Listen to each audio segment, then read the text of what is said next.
माननीय मंत्री जी अब 12-16 पर अपना वक्तव्य दें।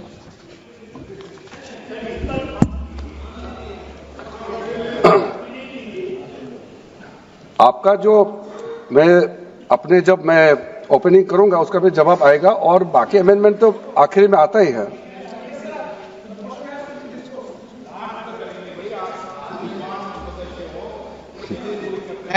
चलिए माननीय मंत्री जी। माननीय अध्यक्ष महोदय, हम सबको बहुत डिटेल में जाने का भी आवश्यकता नहीं है। कमेटी के बारे में उसका जिक्र काफी हो चुके हैं, लेकिन मैं इतना कहना चाहता हूं कि जो कमेटी इस बार दोनों सदन लोकसभा राज्यसभा मिला करके ज्वाइंट कमेटी में वक्फ अमेंडमेंट बिल पे जो चर्चा हुई है, आज तक भारत के संसदीय इतिहास में इतना व्यापक रूप से चर्चा, कंसल्टेशन और समय कभी नहीं दिया है। इसलिए मैं जो ज्वाइंट कमेटी में जितने मेंबर्स दोनों सदनों के लोकसभा और राज्यसभा में जो सदस्य उस कमेटी में थे, मेरे तरफ से सरकार की ओर से मैं धन्यवाद देता हूं, अभिनंदन करना चाहता हूं।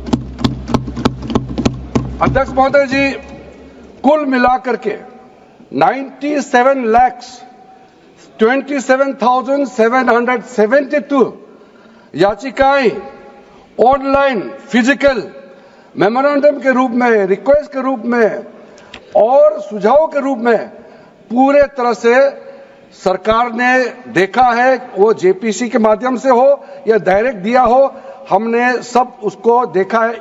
इससे बड़ा कभी भी, इससे ज्यादा संख्या में किसी भी बिल के ऊपर में लोगों का याचिकाएं नहीं आया आज तक।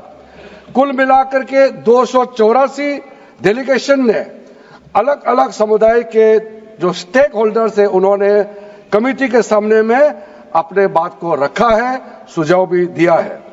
25 स्टेट गवर्नमेंट और यूनियन टेरिटरीज का वक्फ बोर्ड्स ने अपना सबमिशन भी पेश किया गया है। इसके अतिरिक्त कई लीगल लुमिनरीज, विद्वान लोग हैं हमारे समाज में, कम्युनिटी लीडर्स हैं, अलग अलग धार्मिक संस्थाओं का प्रतिनिधि, charitable organisation, civil society, academicians, researchers, policy makers, सब ने इस कमेटी के सामने में पेशकश किया है। उसके साथ साथ मैं कहना चाहता हूं सर, आज जब मैं जो बात रखूंगा आपके सामने में, पिछली बार जब हमने ये प्रस्तुत किए थे बिल को इस सदन में, तब भी मैंने कई बातें बताई थी। आज मैं उसको नहीं दोहराते हुए कुछ बातें मैं जोड़ूंगा और मुझे अपना बात रखने के बाद सिर्फ उम्मीद ही नहीं, पूरा यकीन है कि जो लोग इस बिल को विरोध कर रहे थे, वो हृदय में भी बदलाव होगा। पॉजिटिव सोच के साथ इस बिल में सब समर्थन करेंगे, ये मैं विश्वास के साथ आगे अपना बात रखना चाहता हूं। क्योंकि मैं पॉजिटिव नोट से बात रखना चाहता हूं, तो इसलिए एक मेरे जो मन की बात है मैं कहना चाहता हूं, तो इससे अच्छा संदेश जाए। किसी के बात कोई, अध्यक्ष महोदय, किसी की बात कोई बदगुमान ना समझे, इस जमीन का दर्द कभी आसमान ना समझेगा। ये मैं दिल से कह रहा हूं, क्योंकि अच्छा सोच के साथ, बड़ा दिल के साथ, खुले मन से मैं ये प्रस्ताव आपके सामने में पेश कर रहा हूं। सर, कई लोगों ने अपने अपने तरीके से बातें रखी हैं। किसी ने कहा ये प्रावधान अनकॉन्स्टिट्यूशनल है, गैर संवैधानिक है। किसी ने कहा ये इलीगल है, अनलॉफुल है। सर, ये बिल जो हम लोग जिक्र कर रहे हैं, कोई नया विषय नहीं है। आजादी से पहले ये बिल, जब पहली बार मुसलमान वक्फ वैलिडेटिंग एक्ट पास किया गया था 1913 में, तब से इसका इतिहास शुरू होता है। उससे पहले प्रिवी काउंसिल ने 1894 में इनवैलिडेट किया था वक्फ अल औलाद को। बाद में उसका प्रॉपर लीगल फॉर्म में 1913 के बाद फिर 1923 में द मुसलमान वक्फ एक्ट लाया गया था, जिसमें अकाउंटिंग और ट्रांसपेरेंसी के बारे में ये जोर उसको देते हुए ये एक्ट पास किया गया था। उसके बाद 1930 में द मुसलमान वक्फ वैलिडेटिंग एक्ट लाया गया है, जो रीइंफोर्स करता है legal validity of the family वक्फ। परिवार में जो वक्फ होता है उसको जोड़ देते हुए यह बिल लाया गया है। उसके बाद आजादी के बाद 1954 में 1954 में वक्फ एक्ट पहली बार आजाद भारत का एक्ट बनी और उस समय स्टेट वक्फ बोर्ड का भी प्रावधान उसी 1954 एक्ट में प्रावधान किया गया था। उस समय से लेकर के कई संशोधन के साथ में 1995 में व्यापक रूप से यह वक्फ एक्ट बनी है। तो उस समय किसी ने नहीं कहा कि यह एक्ट अनकॉन्स्टिट्यूशनल है, किसी ने नहीं कहा उस समय यह अनलॉफुल है। आज जब हम उसी बिल को सुधार के ला रहे हैं तब आपको ये अनकॉन्स्टिट्यूशनल अनलॉफुल का ये शब्द इस्तेमाल करने का आपको ये नौबत कैसे आया, ये सोच क्यों आया? अगर आप सच्चे दिल से सोचते और मन साफ होते तो आप तर्क पे जाते। इस संशोधन बिल में जो जो तर्क है आप उसमें बात कीजिए, आप उसको छोड़ के जो कोई लेना देना नहीं है बिल में उसका बात आप लेकर के लोगों को गुमराह करने का बरगलाने का काम जो किया है उसको मैं शुरू में साफ करना चाहता हूं। अध्यक्ष महोदय जी, 1995 में ट्राइब्यूनल का पहला व्यवस्था किया गया है ताकि वक्फ बोर्ड का कोई भी निर्णय किसी को अगर पसंद नहीं है या उसको चैलेंज करना चाहता है तो वक्फ ट्राइब्यूनल वहां आप जा सकते हैं। उसका प्रावधान पहले बार हुए हैं और उस समय यह भी फैसला हुआ कि 5 लाख से ज्यादा आमदनी किसी वक्फ प्रॉपर्टी में है उसके लिए सरकार एग्जीक्यूटिव ऑफिसर्स अपॉइंट किया जाएगा, ये भी 1995 में शुरुआत की है। अध्यक्ष महोदय जी, ये आज एक ट्रिगर पॉइंट क्यों हुआ है? ये अमेंडमेंट बिल लाने का आवश्यकता सबसे ज्यादा शुरुआत कहां से हुई? मैं संक्षेप में बताना चाहता हूं। 2013 में 2014 में हम सब चुनाव में गए और चुनाव में जाने से पहले 2013 में कुछ कदम ऐसे उठाए गए हैं जो आप सुन करके आप सदस्य के रूप में भी और इस देश का नागरिक होने के कारण आपके दिमाग में यह बात जरूर सवाल उठेगा कि ऐसा कदम क्यों उठाया गया है। सर, 2013 में पहला यह बदलाव हुआ कि इस देश में कोई भी आदमी, कोई भी इंसान, चाहे वो हिंदू हो, मुसलमान हो, सिख हो, ईसाई हो, पारसी हो, बौद्ध हो, जैन हो, वक्फ क्रिएट कर सकता है। सबको मालूम है वक्फ एक मुसलमान का अल्लाह के प्रति अपना एक उसका एक पायस चैरिटेबल रिलीजियस पर्पस के लिए वक्फ क्रिएट किया जाता है, लेकिन उसमें डाइल्यूशन करके 2013 में कोई भी वक्फ क्रिएट कर सकता है। यह प्रावधान सबसे पहले उस समय की यूपीए सरकार ने किया है। दूसरा, आपने सारा वक्फ को स्पेसिफिक कर दिया कि शिया बोर्ड में शिया ही रहेंगे, सुन्नी बोर्ड में सिर्फ सुन्नी ही रहेंगे और कोई भी बोर्ड हो सिर्फ उनके लोग ही रहेंगे, बाकी कोई उसमें आ नहीं सकता है। ऐसा आपने प्रावधान किया। तीसरा, 2008, सर आप शांति से सुनने के बाद आप जो भी पूछेंगे हमारा रिप्लाई तो आएंगे ही सर। डिबेट का आखिरी में है, मेरा फिर से रिप्लाई होगा। तो अभी मैं जब शुरुआत में कुछ दृष्टिकोण रख रहा हूं, इसमें कोई हस्तक्षेप ना करे, ध्यान से सुनिए ताकि हमारा डिबेट का स्तर भी ऊंचा रहे और तर्क भी सामने में आ जाए। सर, एक प्रावधान आया सेक्शन 108। उस सेक्शन 108 में यह लिखा गया है कि वक्फ बोर्ड का जो प्रावधान है इस देश में कोई भी मौजूदा कानून के ऊपर में रहेगा, ओवरराइडिंग इफेक्ट रहेगा। ऐसा आपने कानून बनाया है। इस देश में ऐसा कानून कैसे मंजूर कर सकते हैं अध्यक्ष महोदय जी? हर कानून अपना अपना हिसाब से चलता है, लेकिन एक कानून दूसरे कानून के ऊपर में ओवरराइडिंग इफेक्ट होगा, ये कोई भी मान्यता नहीं दे सकता है। उसके बाद सर, मैं कुछ प्रोपोगेंडा साथ में जुड़े हुए हैं। उससे पहले जो 2013 में मुझे भी बहुत ताज्जुब हुआ कि ये पास कैसे जबरदस्ती करवाया है। 2013 में वक्फ पे यूजर जो आपने प्रावधान डाला, उसके बाद 1970 से एक केस चल रहा था दिल्ली के अंदर में। दिल्ली के अंदर में हमारा सीजीओ कॉम्प्लेक्स है, पार्लियामेंट बिल्डिंग है, कई प्रॉपर्टीज है, और इसको वक्फ बोर्ड, दिल्ली वक्फ बोर्ड ने क्लेम किया कि ये वक्फ प्रॉपर्टीज है। उसके बाद ये केस चल रहा था अदालत में। उस समय यूपीए सरकार ने पूरा सारा जमीन को डी नोटिफाई करके वक्फ बोर्ड को दे दिया। 123 प्रॉपर्टी। अगर आज हम ये संशोधन लेके नहीं आते तो जिस सदन में हम बैठे हैं, ये पार्लियामेंट बिल्डिंग, इसको भी क्लेम किया जा रहा था। एयरपोर्ट, बसंत विहार, और अगर नरेंद्र मोदी जी का सरकार नहीं आते, अगर यूपीए का सरकार कंटिन्यू रहता, तो क्या क्या बिल्डिंग को डी नोटिफाई किया जाना था। 123 प्रॉपर्टी को तो डी नोटिफाई किया।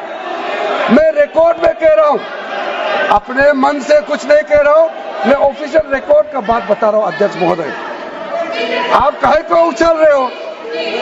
मैं अपने से थोड़ी बोल रहा हूं, जो हकीकत बात को बता रहा हूं। आप आराम से बैठ के सुनिए। आपके दल को और आपको सबको बोलने का मौका मिलेगा। माननीय मंत्री जी,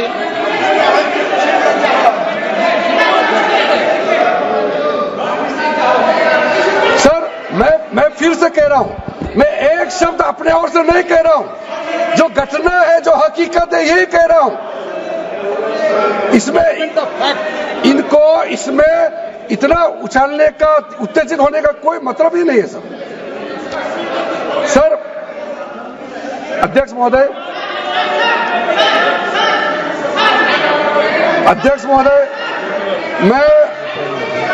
मैं आपके माध्यम से सदन को कहना चाहता हूं कि जो संवैधानिक बात उठा करके लोगों को गुमराह करने का जो प्रयास किया जा रहा है, उसको भी देश के सामने में सही बात रखना बहुत ही जरूरी है। एक बात बार बार इन लोगों ने कहा गया है कि ये जो वक्फ अमेंडमेंट बिल है, ये आर्टिकल 25, आर्टिकल 26, आर्टिकल 30 का उल्लंघन करता है करके इन्होंने इल्जाम लगाया। पढ़ चुका हूं, आप पढ़ लो। कभी भी डिबेट के बीच में पॉइंट ऑफ ऑर्डर नहीं होता है। व्यवस्था दे दी है, पठवाना कभी। माननीय मंत्री जी बोलिए। अध्यक्ष महोदय,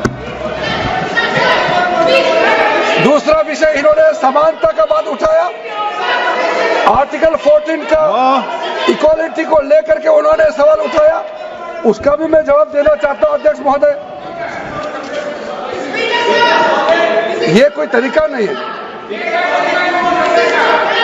माननीय अध्यक्ष की व्यवस्था अंतिम व्यवस्था होती है। बोलिए मंत्री जी, आप बोलते जाओ। अध्यक्ष महोदय, क्योंकि मेरा कान खुला हुआ है तो ये डिस्टर्ब हो रहा है मुझे। मैं अभी ये फैन की बात करता हूं। अध्यक्ष महोदय, ये वक्फ बोर्ड का जो काम है, ये बेसिकली वक्फ प्रॉपर्टी को जो संभालने वाले मुतावली और जो वक्फ प्रॉपर्टी को व्यवस्था करते हैं, उसको संचालित करने के लिए ये गवर्नेंस का, सुपरविजन का एक प्रावधान है। किसी भी तरीके से वक्फ बोर्ड वक्फ प्रॉपर्टी को मैनेज नहीं करता है। वक्फ बोर्ड वक्फ प्रॉपर्टी मैनेजमेंट में हस्तक्षेप नहीं करता है। आप साफ साफ सुन लीजिए, अगर इसके पास तर्क नहीं है तो इस तरह यहां डिस्टर्ब करके बहस का स्तर को गिराने से कोई फायदा नहीं है सर। ये कोई तरीका नहीं है सर। बोलते जाओ सर। वक्फ बोर्ड का क्रिएट करना, एक जो वाकिफ होता है, जो अपना विलिंगली वक्फ क्रिएट करता मैंने है। व्यवस्था दे दी है। आप जब समय हो तो बोले नो, प्लीज बैठिए। ये तरीका ठीक नहीं है आपका।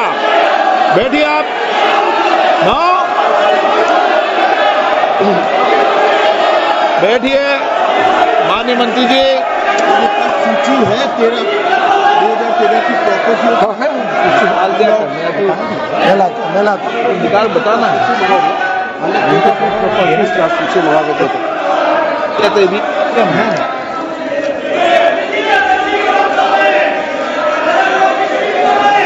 अध्यक्ष महोदय, सबको बोलने का मौका मिलने वाले हैं, तो कम से कम बात को शांति से सुनने के बाद आप अपना बात रखिए। ये कोई तरीका नहीं होता है sir.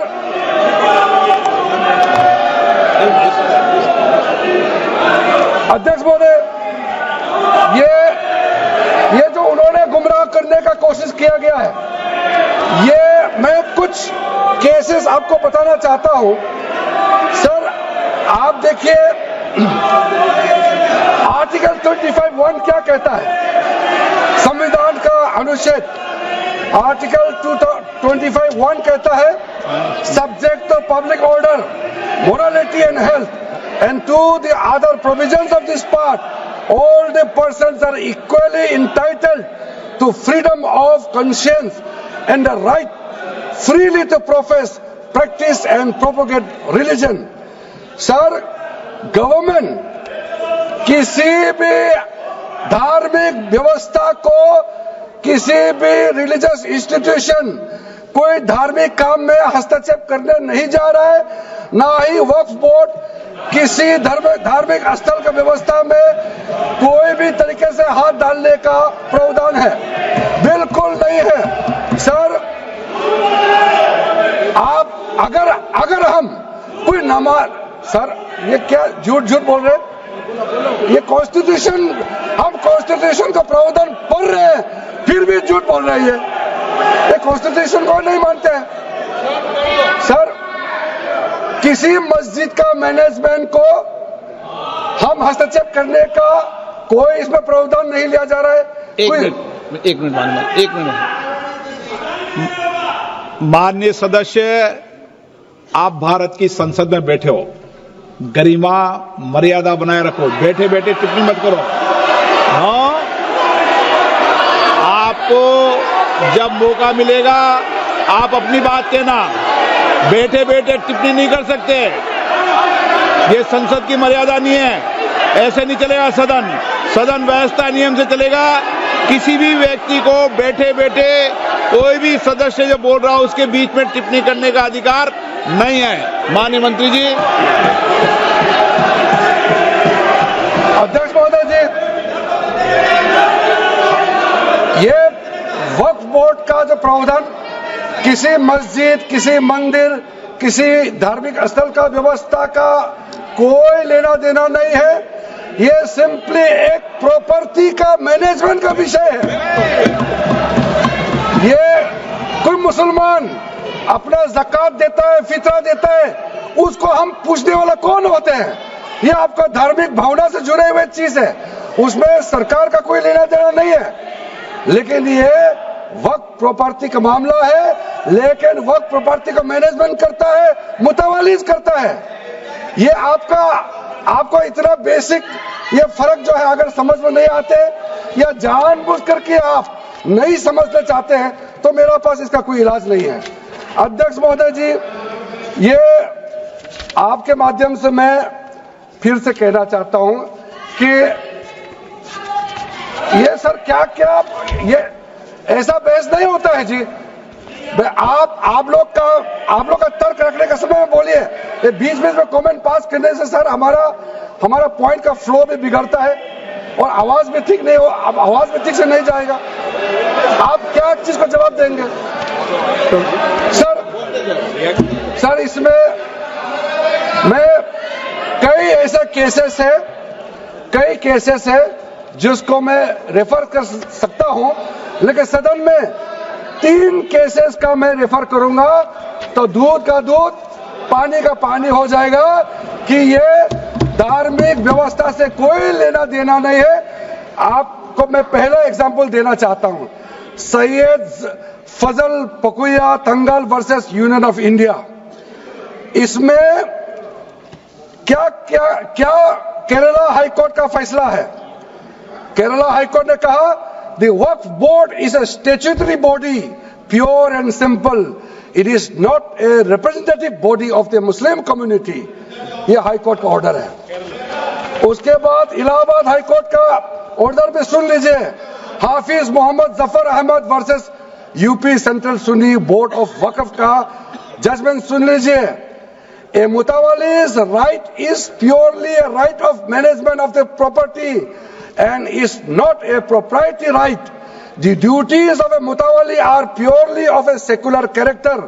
His duties are not of a religious character. इतना क्लियर कट रूलिंग है। तीसरा, तिलकायत श्री गोविंद लाल जी महाराज वर्सेस स्टेट ऑफ राजस्थान। इसमें हाई कोर्ट ने क्या कहा, सुप्रीम कोर्ट ने क्या कहा, right to manage the properties of the temple. अब देखिए मंदिर का भी इसमें एग्जांपल लिया गया है। Right to manage the properties of the temple is purely a secular matter and can not be regarded as a religious practice. Properties of temple, temple नहीं, टेम्पल का जो प्रॉपर्टी है। उसी प्रकार से आप बार बार कहना कि मुसलमानों का अधिकार में गैर मुसलमान कैसे आ रहा है, ये तर्क ही नहीं बनता है। आप ये आज से ये बात बोलने के लिए बंद कीजिए। सर 2013 में जो काम किए गए हैं उसमें मैं एक चीज जिक्र करना चाहता हूं। इलेक्शन आने वाला था, बहुत ही कम दिन बच गए थे, इलेक्शन कोड ऑफ कॉन्डक्ट लगने ही वाला था। हम सबको मालूम है अप्रैल और मई में चुनाव हुआ था। 5 मार्च 2014 को उस समय का यूपीए सरकार ने 123 प्राइम प्रॉपर्टीज को जो housing and urban development ministry के तहत आता है उसको आपने दिल्ली वक्फ बोर्ड को ट्रांसफर कर दिया। क्या जरूरत था? कुछ दिन बाकी था चुनाव होने के लिए, आप इंतजार तो करते। आपने सोचा ये करके वोट मिलेंगे, लेकिन आप तो चुनाव तो हार गए, तो फायदा क्या हुआ? ऐसा काम करने से वोट नहीं मिलता है। इसलिए लोग इंटेलिजेंट है, हमारा देश के लोग समझदार है, इसलिए वोट बैंक का राजनीति के बिना हम अच्छे सोच के साथ में आज इस सदन में फिर से आए हैं। कुछ एनोमलीज है इस बिल में, तो इसको बदलना जरूरी था। मैंने एक पहले भी इसका जिक्र किया था कि आपने कहा कोई भी हिंदुस्तानी, कोई भी भारतीय वक्फ क्रिएट कर सकता है। वो 95 में ऐसा नहीं था, आपने 13 में बदलाव किया, उसको हमने फिर से 1995 का प्रावधान को फिर से रिवाइव करते हुए ये हमने जोड़ा है कि वक्फ वही क्रिएट कर सकता है जो मिनिमम 5 साल इस्लाम को प्रैक्टिस करता है। बहुत साफ साफ शब्दों में प्रावधान रखा है। सर, जो वक्फ बोर्ड बने हैं हम उसको बहुत ही सेकुलर इंक्लूसिव बनाना चाहते हैं। आपका पुराना प्रावधान को हटा करके अब हमने कहा है कि वक्फ बोर्ड में शिया भी रहेंगे, सुन्नी भी रहेंगे, बोहरास भी रहेंगे, आगा खानिस भी रहेंगे, मुसलमानों में जो बैकवर्ड है, पिछड़े लोग हैं वो भी रहेंगे, और साथ साथ में महिला भी रहेंगे और एक्सपर्ट नॉन मुस्लिम भी रहने का प्रावधान रखा गया है। सब स्वागत करना चाहिए, इसको किसी को आपत्ति होने का कोई जरूरत नहीं है। उसके बाद सर मैं थोड़ा सा इसको विस्तार करके बताना चाहता हूं। मेरा ही खुद का एग्जांपल मैं देता हूं। मान लो मैं मुस्लिम नहीं हूं, लेकिन मैं माइनॉरिटी अफेयर्स मिनिस्टर हूं, तो मैं सेंट्रल वक्फ काउंसिल का चेयरमैन होता है। तो मेरे होने के बावजूद उसके बाद टोटल 4 नॉन मुस्लिम हो सकता है वक्फ काउंसिल में मेंबर, और उसमें मैक्सिमम 4 नॉन मुस्लिम के साथ साथ में 2 महिला कंपल्सरी है, 2 महिला होना ही चाहिए सर। उसके बाद सर स्टेट अभी आप पूरा वक्फ बोर्ड देख लीजिए, महिला कहाँ है? महिला को भी रखा ही नहीं है, वो सिर्फ बातें करते हैं। सर 22 सर मैं स्पेसिफिक बताना चाहता हूं। सेंट्रल वक्फ काउंसिल में टोटल 22 मेंबर्स में 4 नॉन मुस्लिम से ज्यादा मेंबर नहीं हो सकते हैं। एक्स ऑफिशियो के पद को मिला करके 3 मेंबर ऑफ पार्लियामेंट होगा। मेंबर ऑफ पार्लियामेंट तो किसी धर्म का हो सकता है। जब इलेक्शन करते हैं तो कोई भी धर्म का मेंबर ऑफ पार्लियामेंट या एमएलए बन सकते हैं। सर 10 मेंबर मुस्लिम कम्युनिटी से होगा, 2 फॉर्मर जजेस होंगे सुप्रीम कोर्ट और हाई कोर्ट के, 1 advocate of national eminence member रहेंगे, 4 persons of national eminence from various field. ये तो कई कमिटियों ने इसको सिफारिश किया है। और एडिशनल सेक्रेटरी या joint secretary to the government of India उसमें रहेंगे। आउट ऑफ 10 मुस्लिम मेंबर्स 2 महिला अनिवार्य है, ये हमने प्रावधान रखा है। और स्टेट बोर्ड में आउट ऑफ 11 मेंबर्स 3 से ज्यादा नॉन मुस्लिम नहीं हो सकता है।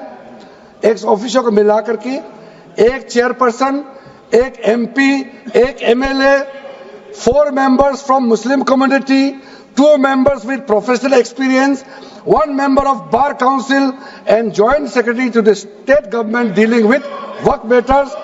Out of 4 Muslim members, 2 shall be women. ये हमने रखा है ताकि हमारे बहनों को किसी तरीके से दरकिनार नहीं कर सके। वक्त एक सर हमने जो नया प्रावधान रखा है उसमें जितना भी जो आर्बिट्रेरी प्रोविजन जो जरूरी नहीं था उसको हमने सामान्य रूप से देश में और जितना कानून है उसको मिलाते हुए मुख्य रूप से ट्रांसपेरेंसी इन वर्क मैनेजमेंट, सर्वे को अपडेट करने के लिए जो पहले इनसफिशिएंट प्रोविजन था इसमें वर्क लैंड रिकॉर्ड्स वगैरह में महिलाओं का इनहेरिटेंस राइट्स, बच्चों का राइट और साथ साथ में कई हजारों केसेस पेंडिंग है ट्राइब्यूनल और कोर्ट्स में, उसको सेटल करने के लिए जो आज लगभग 10,000 से भी ज्यादा केसेस जो पेंडिंग था और कुछ सालों के अंदर में 13 से 30,000 केसेस पेंडिंग हो चुके हैं, उसको सरलता से सुलह करने के लिए हमने रास्ता खोजा है। एक चीज बार बार आप लोग कहते हैं, हमारे पक्ष के लोग हो या उस साइड के पक्ष के लोग हो या जो सदन से बाहर है, वो एक वक्तव्य देते रहते हैं, मैं उसको सुधारना चाहता हूं। ये कहते हैं कि हमारा देश में लैंड बैंक जो है वक्फ बोर्ड के पास 3rd लार्जेस्ट है। पहला रेलवे, इंडियन रेलवे, फिर इंडियन आर्मी मतलब इंडियन डिफेंस का, और फिर कहता है वक्फ बोर्ड के पास जमीन है। मैं उसको सुधारना चाहता हूं।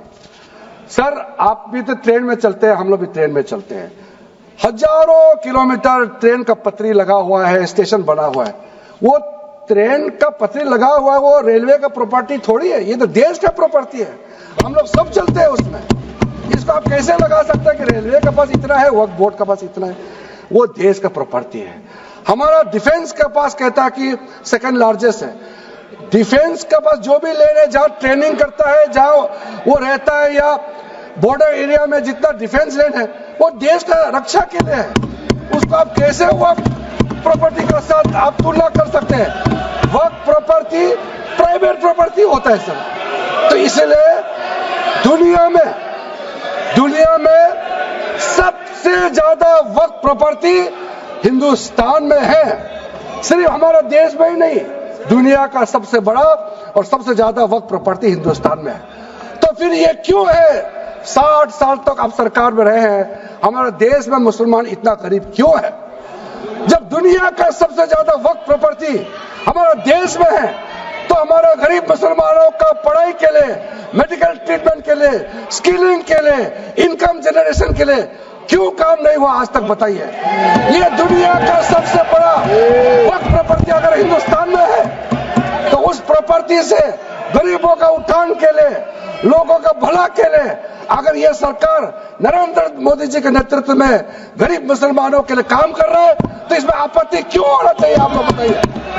इसलिए सर इसको धर्म जाति से बाहर उतर करके सबको सीधा अपना दिल से पूछ करके आप सोच के देखिए कि आप जो लोग आज इस बिल को विरोध कर रहा है, आज 1 साल 2 साल नहीं, सदियों तक हमारा देश उसको याद रखेगा कौन इस बिल को समर्थन कर रहा है, कौन इस बिल को विरोध कर रहा है। आज चंद वोट के लिए, सत्ता के लिए हमारे मुसलमानों को आपने 70 साल से ज्यादा वोट बैंक बना करके गुमराह किया है। कितना और गुमराह करना चाहते हैं? अब हमारा देश में वोट बैंक का राजनीति नहीं चलेगा। इसलिए मैं कहना चाहता हूं, जब हमारा देश में इतना वक्त प्रॉपर्टी है तो इसको हम बेकार में पड़ा रहने नहीं दिया जा सकता है। गरीब मुसलमानों के लिए, आम मुसलमानों के लिए इस्तेमाल करना ही पड़ेगा। उसके लिए आज के ये वक्त संशोधन बिल जरूरत है। अध्यक्ष महोदय जी, हमारे अपने वामसी पोर्टल में, हमारे मंत्रालय के वामसी पोर्टल में हमने रिकॉर्ड देखा है। सचर कमेटी जो आपने बनाया है 2006 में, उन्होंने भी ये बारे में काफी डिटेल में जिक्र किया हुआ है। सर 2006 में 4.9 लाख वर्क प्रॉपर्टी था और उसका इनकम कितना था मैं बता दूं आंकड़ा सर, आप कहेंगे 4.9 लाख वर्क प्रॉपर्टी में टोटल इनकम था 163 करोड़। कौन खाते थे? 163 करोड़। और आपने 2013 में बदलाव करने के बाद आज इनकम कितना बढ़ा है वो भी मैं बता देता हूं। हो गया 166 करोड़। 3 करोड़ बढ़ा है। कैसे मंजूर कर सकता है हम लोग इस महान सदन में बैठ करके? अगर इतना 10 सालों के बाद भी दुनिया का सबसे ज्यादा प्रॉपर्टी का टोटल इनकम जनरेशन 3 करोड़ बढ़ता है तो ये हम कभी मंजूर नहीं कर सकता अध्यक्ष महोदय। इसलिए उस समय कहा गया था, मैं अभी का नहीं बता रहा हूं, सचर कमेटी समय में भी कहा गया है कि अगर थोड़ा सा एफिशिएंटली मैनेज करता तो 12,000 करोड़ पर ईयर तो उसी समय जनरेट हो जाना चाहिए था नॉर्मल मार्केट रेट से। और 12,000 करोड़ अगर वो प्रॉपर्टी से रेवेन्यू जनरेशन करता है, कितना लाखों करोड़ों मुसलमानों को फायदा होगा, आप सोच के देखिए। इसलिए सर आप लोग भी, मैं अनुरोध करता हूं कि आप लोग भी वक्त के बारे में जानना था, हमारा वामसी पोर्टल को क्लिक करके आप लोग देखिए। सर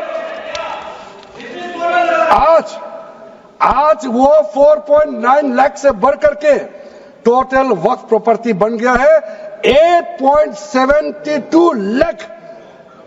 हमारा देश में वक्फ प्रॉपर्टी बन गया है।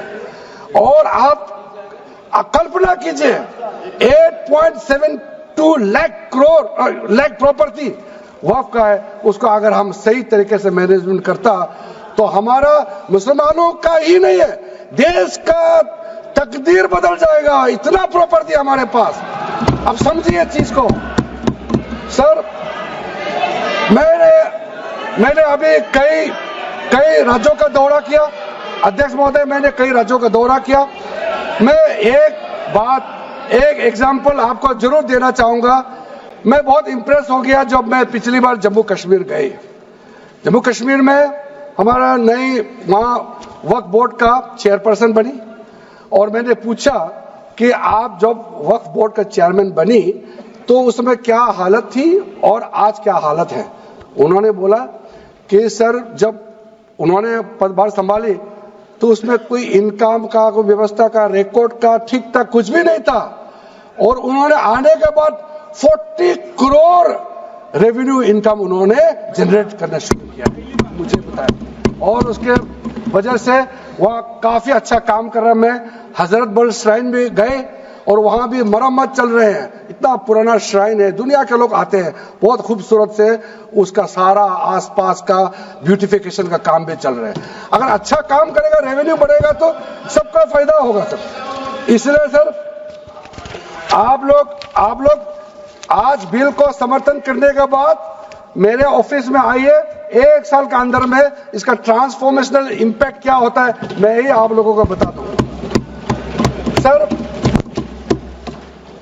वर्क अमेंडमेंट जो बिल लाए हैं उसमें जेपीसी का कई रिकमेंडेशन है जिसको हमने समर्थन किया है और एक्सेप्ट किया हमने यहाँ इस बिल में लाया।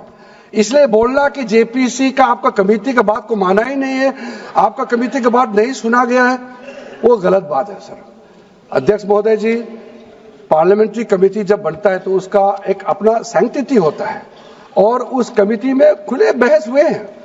उसमें मैं अंदर जाना नहीं चाहता हूं क्या हुआ है, लेकिन उनके बीच में कई ऐसे मुद्दे हैं जो हम लोग सरकार समझते हैं कि बहुत अच्छा सुझाव आया है, हमने उसको माना है। और कुछ छोटा अमेंडमेंट है जो बहुत जरूरी चीज है, वो अमेंडमेंट भी हम लेकर के आए हैं। इसके बाद जो पूरा ये सारा व्यवस्था देखने के बाद सबके मन में उम्मीद जागेगा। उम्मीद इसलिए जागेगा कि एक नए सवेरा आने वाला है, इसलिए नए एक्ट का नाम भी उम्मीद हो गया है। तो उम्मीद क्यों हुआ है सर, मैं आपको बताना चाहता हूं। ये जो unified Waqf management, empowerment, efficiency and development, full form उम्मीद है, इसका रखने का पीछे कारण है सर। ये उम्मीद क्यों है? अब ये यूनिफाइड वक्फ मैनेजमेंट पूरा रजिस्ट्रेशन से लेकर के म्यूटेशन, इंक्रोचमेंट का विषय, सर्वे, कलेक्टर का रोल, सारा विषय को मिलाकर के मैनेजमेंट का पूरा सिस्टम को ही बदलने के लिए हमने काम शुरू किया है।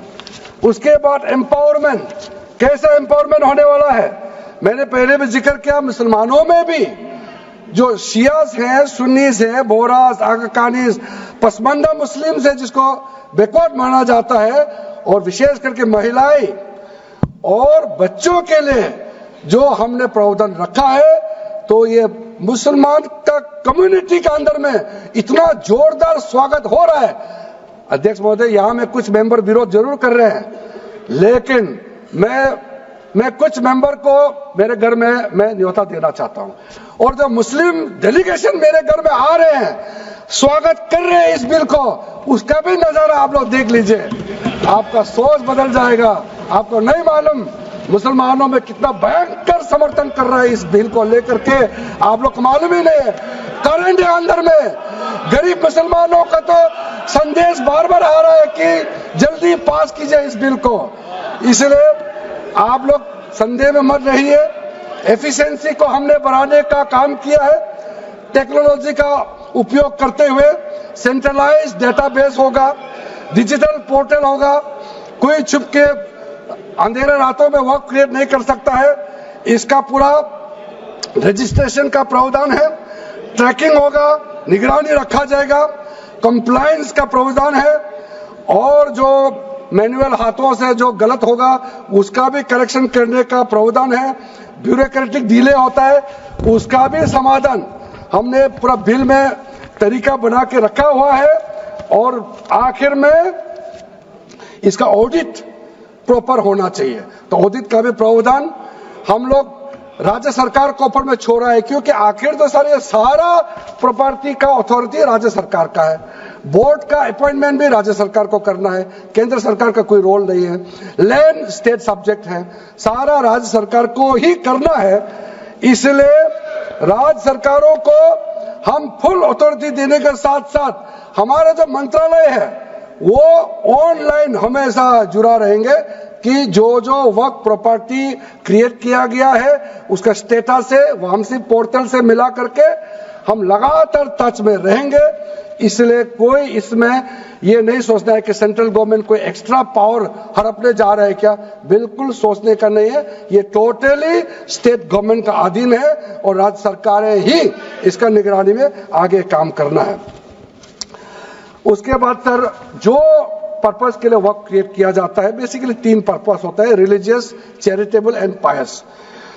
उसका हो रहा है कि नहीं हो रहा है, और इनकम जनरेशन खास करके जो वेलफेयर काम है उसका हो रहा है कि नहीं हो रहा है, इसका भी इफेक्टिव गवर्नेंस का प्रावधान हमने रखा हुआ है। और साथ साथ सर मैं आपको इस उम्मीद के साथ साथ ये कहना चाहता हूं कि जो रिफॉर्म्स हमने जो लाए हैं और साथ साथ में जो प्रावधान कुछ बदलाव हमने आपको बहुत शॉर्ट में बताया, क्योंकि डिटेल में तो मैं रिप्लाई तो करूंगा ही। इसमें अगर आपको लगता है कि हमको अगर इनकम जनरेशन करने के लिए वर्क प्रॉपर्टी को बेहतर इस्तेमाल करने के लिए क्या करना चाहिए, जब हम इसका सबऑर्डिनेट लेजिस्लेशन के माध्यम से रूल्स बनाएंगे, आपका सुझाव हम खुले दिल से स्वागत करेंगे, क्योंकि आखिर तो प्रॉपर्टी देश का है, किसी का भी हो, उसको अगर अच्छा से चलाना है तो आप सुझाव देंगे तो हम तो पूरा वेलकम करेंगे उसमें। इसलिए आज मैं मेंबरों के साथ साथ जो कई दरगाह है, कई मस्जिद के इमाम है, कई लोग जो मुझे मिले, उन्होंने भी बहुत अच्छा सुझाव दिया है। उसको डिटेल में मैं यहाँ कहना नहीं चाहता हूँ, लेकिन हम रिकॉर्ड में रखा है, कई अच्छे अच्छे सुझाव हमारे पास आए हैं, वो भी हमने नोट करके रखा है। एक इंपॉर्टेंट पॉइंट को मैं अब आपके सामने भी रखना चाहता हूं। ये जो हमने एक डेफिनेशन में जो बदलाव लाया है, इस डेफिनेशन में बदलाव का सबसे बड़ा मतलब ये है कि मुसलमानों में भी जो वक्फ के अंदर में अपना प्रॉपर्टी, वक्फ प्रॉपर्टी इस वक्फ बोर्ड के प्रावधान से गवर्न करना चाहते हैं, मोस्ट वेलकम है। अगर वो ट्रस्ट के माध्यम से अपना प्रॉपर्टी का अलग तरीके से वक्फ करना, वो चलाना चाहता है, मैनेज करना चाहता है, उसके लिए भी छूट दिया गया है। तो इसमें जो आप लोग बार बार कहते हैं कि वक्फ बोर्ड में गैर मुसलमान कैसे आ रहा है, इसका मैं छोटा सा एग्जांपल देना चाहता हूं।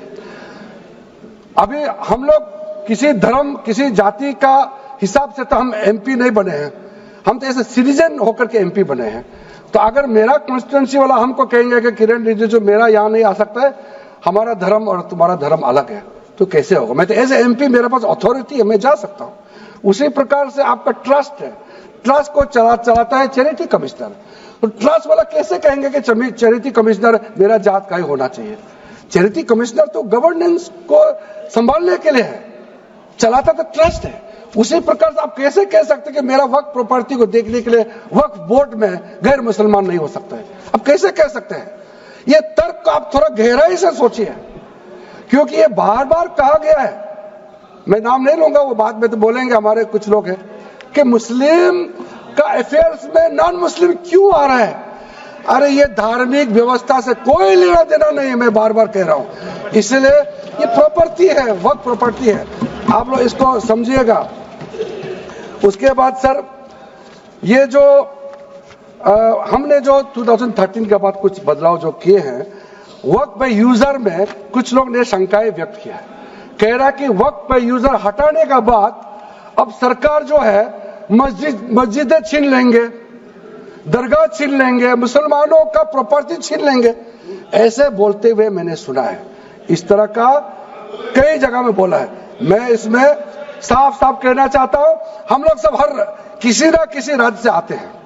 We all belong to each and every part of our country, we are together, we may belong to different states and union territories, we are all Indian. ये अथॉरिटी राज्य सरकार को हमने कैसे दिया? जो प्रॉपर्टी वक्फ यूजर को हम लोग ने हटाने के बाद ये प्रावधान सुरक्षित किया है, ऑथोराइज किया स्टेट गवर्नमेंट को कि जो प्रॉपर्टी रजिस्टर्ड हो चुके हैं, जब नमाज पढ़ते हैं, रजिस्टर्ड है, डॉक्यूमेंट है, उस पे कोई हस्तक्षेप नहीं होगा। ये कानून प्रोस्पेक्टिव है, रेट्रोस्पेक्टिव नहीं है। ये आप लोग बहुत क्लियर से सुन लीजिए, ये किसी का जमीन छीनने का कानून नहीं है, ये किसी का राइट, किसी का हनन करके उसका प्रॉपर्टी को हड़पने का नहीं है। राज्य सरकारों को अधिकार दिया गया है कि जो ऑलरेडी रजिस्टर्ड है उसका तो कोई डिस्प्यूट नहीं है, लेकिन जो डिस्प्यूटेड है, जो कोर्ट में पेंडिंग है, उसको हम यहाँ कानून बना के कैसे हटा सकते हैं? कोर्ट का पावर को तो हम ले नहीं सकते सर। इसलिए यहाँ बार बार ये लोग माइक बजा बजा करके झूठ 100 बार भी बोलो, कुछ होने वाला नहीं है। सिटीजनशिप अमेंडमेंट बिल जब लाया गया था, वही लोग हैं जिन्होंने कहा था कि सिटीजनशिप अमेंडमेंट बिल पास होकर एक्ट बन जाएगा तो मुसलमानों का हक छिन जाएगा, उनका नागरिकता खत्म हो जाएगा। आज सीए लागू हो गया, बताइए किसी मुसलमान का अधिकार छीना है? किसी मुसलमान का नागरिकता छीना है? बताइए, क्या आप माफी मांगेंगे? आपने देश भर में घूम घूम कर झूठे बातें फैलाया, आज आप साबित हो गया कि आपने झूठ बोला था, लेकिन आज आप माफी मांगने का भी हिम्मत नहीं रखते हैं। जिगर थाम के आप लोग सुनिए, ये आप आज दोबारा आप मिसलीड करेंगे, गलत बातें करेंगे तो फिर मुंह खाना पड़ेगा आपको। फिर कोई और बिल लेके आएंगे, फिर मैं आपका पर्दाफाश करेंगे फिर से। इसीलिए सर हम लोग तर्क पे जाइए, पॉइंट पे जाइए। इसलिए दूसरा, महिलाओं के लिए अध्यक्ष महोदय जी, क्योंकि फैमिली में पुरुष महिला सब होते हैं, तो इसमें हमने एक सिंपल प्रावधान रखा है कि एक कोई भी मुसलमान जब वर्क क्रिएट करता है, सबसे पहले उस परिवार में जो महिला का अधिकार है उसको सुनिश्चित करके ही आप वर्क क्रिएट कर सकते हैं। नहीं तो पहले ऐसा होता था, वर्क क्रिएट कर दिया, आपका बच्चों का अधिकार खत्म हो गया, महिला का अधिकार खत्म हो गया। आप वर्क उसी प्रॉपर्टी को क्रिएट कर सकते हैं जो आपका हकदार है, जो आपका 100% हिस्सा है, उसी को ही आप वर्क क्रिएट कर सकता है। बच्चों का और महिला का अधिकार नहीं छीन सकता है। ये बहुत बड़ा रिफॉर्म है। मुसलमानों में अगर वो चाहते हैं कि महिला आगे ना बढ़े तो ये लोग इसको विरोध करेंगे ही, लेकिन जो थोड़ा प्रोग्रेसिव सोचने वाले, जो थोड़ा बारीकी से अगर सोचेंगे तो कितना गलत बात है कि समाज में महिलाओं को दबाने का काम करते हैं और यहाँ जोर जोर से बोलते हैं।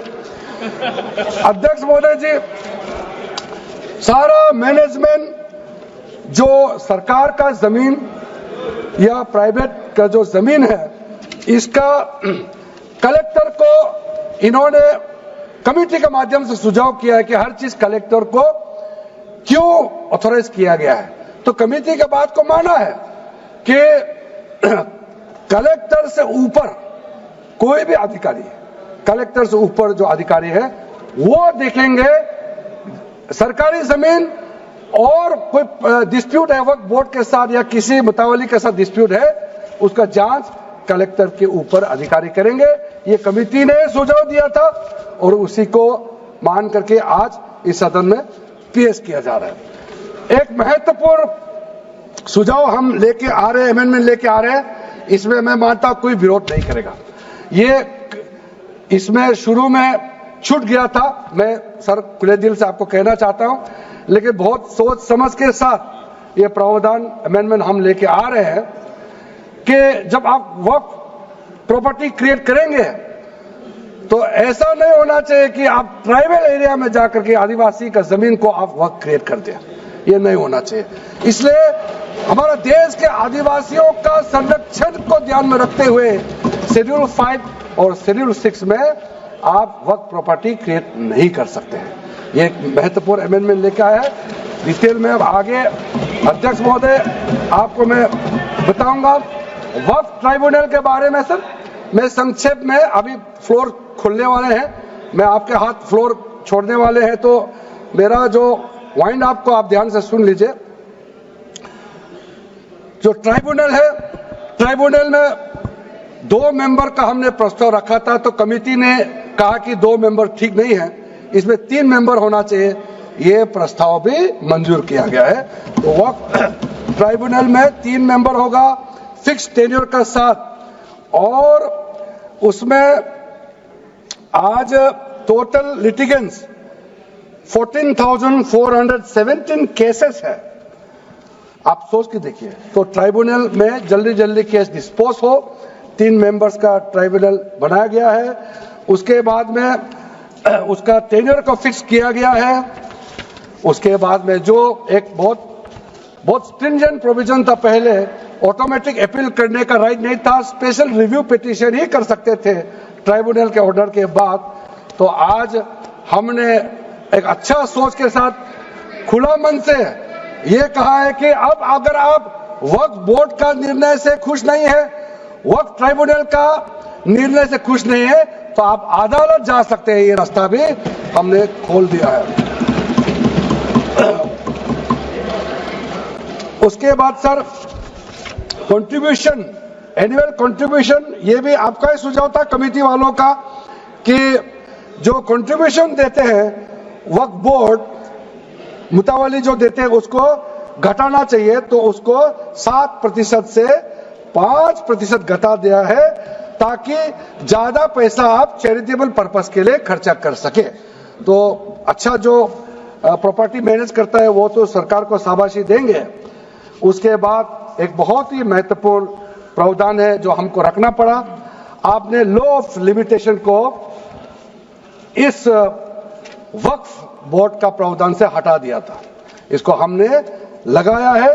तो आप तो मालूम है the limitation act of 1963 will now apply to the work property claims from the date of commencement of this act, aiming to reduce prolonged litigation। ये बहुत बड़ा मैं मानता हूं एक कदम उठाया है। और जो सेक्शन 40 सबसे ड्रैकोनियन प्रोविजन इस एक्ट में था तो सेक्शन 40 था। सेक्शन 40 के तहत वक्फ बोर्ड, आप लोग बार बार कहते हैं ना ये ऐसा नहीं है, ऐसा ही है। सेक्शन 40 में किसी भी जमीन को आप वक्फ प्रॉपर्टी डिक्लेयर कर देता था, वो प्रॉपर्टी को हमने हटा दिया है।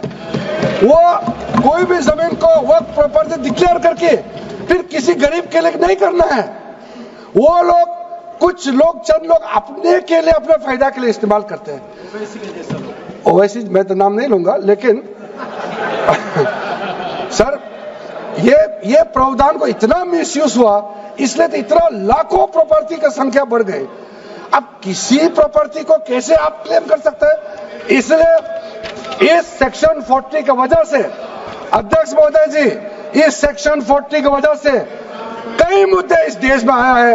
आज पूरा हमारा देश का क्रिश्चियन कम्युनिटी, जो कैथोलिक चर्च काउंसिल के लोग, भारत चर्च ग्रुप के लोग, केरला में हो या देश भर में, आज पुकार के क्यों कह रहा है कि वक्त संशोधन बिल जल्दी पारित होना चाहिए। वो इसीलिए कि सेक्शन 40 का मिसयूज होता था। सर आप सोचिए, केरला का एमपी, तमिलनाडु का एमपी लोग तो सोचिए, अगर आपने गलती से इस बिल का विरोध कर दिया तो आप क्या विरोध झेलना पड़ेगा बाहर में, आप कल्पना कीजिएगा अभी से। आप सोचिए, मैंने पिछली बार भी बताया सुरेंद्रेश्वर टेम्पल के बारे में, तो आपको बताया जब बाकी कोई धर्म ही नहीं था तब ये सुरेंद्रेश्वर टेम्पल था। तिरुचेंथुराई विलेज तमिलनाडु में, उसको वक्त डिक्लेयर करने के बाद कर्नाटका में तो हजारों एकड़ का इशू है। फिर सर हरियाणा में जतलाना विलेज यमुनानगर में सिख गुरुद्वारा का जो जमीन है, कभी वहां मस्जिद भी नहीं था, कभी वहां मुस्लिम का सेटलमेंट का भी रिकॉर्ड नहीं था, उसको भी वक्फ डिक्लेयर कर दिया था। उसी प्रकार से केरला का मुनम्बम का जो इशू है वो तो अभी सब जान ही रहा है कि 600 क्रिश्चियन फैमिलीज का जो जमीन को वक्फ बोर्ड ने वक्फ डिक्लेयर कर दिया है, चर्च का भी कर दिया और आगे जाने का रास्ता भी बंद कर दिया था। अगर हम ये बिल पारित कर दिया, उसका अपना जमीन वापस मिल जाएंगे गरीबों का, किसानों का। ऐसे चीजों में आप लोग भी समर्थन करना चाहिए। मैं तो मानता हूं कि अभी भी देर नहीं हुआ, अभी भी आप जिद पे राजनीतिकरण करके आप अड़े रहे, आप मुश्किल में फंसने वाले हैं। विशेष करके हमारे कांग्रेस वालों को मैं कहना चाहता हूं, और बाकी हमारे साथी दल है, कांग्रेस के झांसे में ना आए, आपको भी डुबा देंगे ये लोग। इस बिल को विरोध करके बहुत बड़ा नुकसान होने वाला है। आप ध्यान से सुनिए अध्यक्ष महोदय। इसलिए अंत में सर, क्योंकि मैंने कहा है कि मैं आखिर में जवाब दूंगा, तो हम लोग आगे भी इस पार्लियामेंट को भी वक्त डिक्लेयर ना कर दे, हम लोग आराम से भविष्य के लिए और अच्छा काम करें। मैंने पॉजिटिव बात में अपना बात को रखा है। अंत में मैं अपील करके अपना बात को समाप्त करना चाहता हूं। इसी लाइन के साथ मेरी हिम्मत को तो सराहो। देखिए मैं कितना हिम्मत के साथ बोल रहा हूं। मेरे हिम्मत को तो सराहो, मेरे हमराही बनो, मैंने एक शम्मा जलाई है हवाओं के खिलाफ। आप लोग जब इस बिल को समर्थन करेंगे, मैं, हमारे वरिष्ठ नेता सब सदन में बैठे हम लोग सुन रहे हैं, मैं अपने आप को बहुत भाग्यवान मानता हूं, मैं भाग्यशाली हूं। प्रधानमंत्री नरेंद्र मोदी जी ने मेरे जैसे एक साधारण सदस्य को इतना पुण्य काम करने का मौका दिया है, इस बिल को यहां रखने का मौका दिया है। करोड़ों करोड़ों गरीब मुसलमान पहले दुआ देने वाला है। दुआ में अकेला क्यों लो, ये दुआ आप भी लेना चाहिए। इस बिल को समर्थन दीजिए, ये मेरा अनुरोध है अध्यक्ष महोदय।